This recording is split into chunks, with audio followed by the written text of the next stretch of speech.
आता याच अनुषंगाने आपण चर्चा करणार आहोत. आपल्या सोबत आहेत भाजपचे माजी आमदार पाशा पटेल. सर, आपलं स्वागत आहे एबीपी माझामध्ये. एक महत्त्वाचा मुद्दा असा आहे की आज आंदोलन झालं, तीव्र पद्धतीने झालं.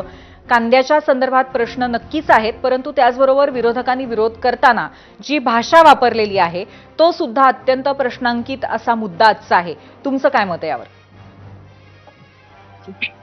हे पहा की आता यावर्षी कांदा उत्पादकांना नुकसान होऊ लागले का, तर सूर्यप्रकाशा इतकं सत्य आहे की यावर्षी कांदा उत्पादकांची समस्या फार वेगळी आहे. त्यांचे खूप हाल होऊ लागलेले आहेत.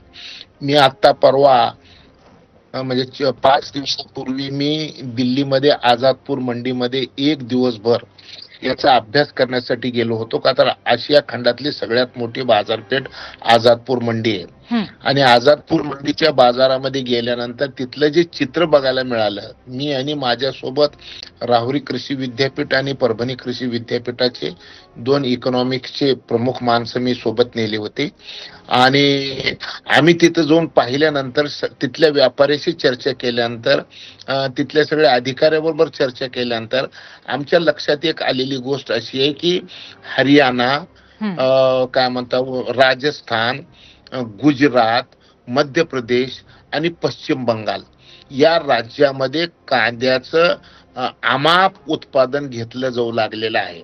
पहिलं फक्त महाराष्ट्र ही एकमेव राज्य असं होतं की जिथं कांदा सगळ्यात जास्त पिकला जायचा, परंतु आता कोणाच्या लक्षात सुद्धा येत नाही की कुठं कांदा लावलाय आणि कुठून येऊ लागलेलं आहे. त्याचं कारण असं आहे की शेतकऱ्याला ज्या पिकामध्ये 2 पैसे सुटले की शेतकरी ते पीक लावायला तयार होतात.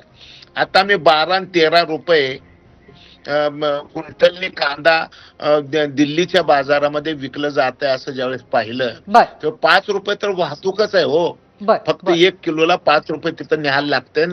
बारदाना हे वगैरे सगळ्या गोष्टी बघितल्या तर 7-8 रुपये हा खर्च आहे. आणि मग 7-8 रुपये जर पण मग या पार्श्वभूमीवर कांद्याला सुद्धा हमीभावाच्या कक्षेत आणण्याची गरज तुम्हाला वाटते का? आणि आत्ताच्या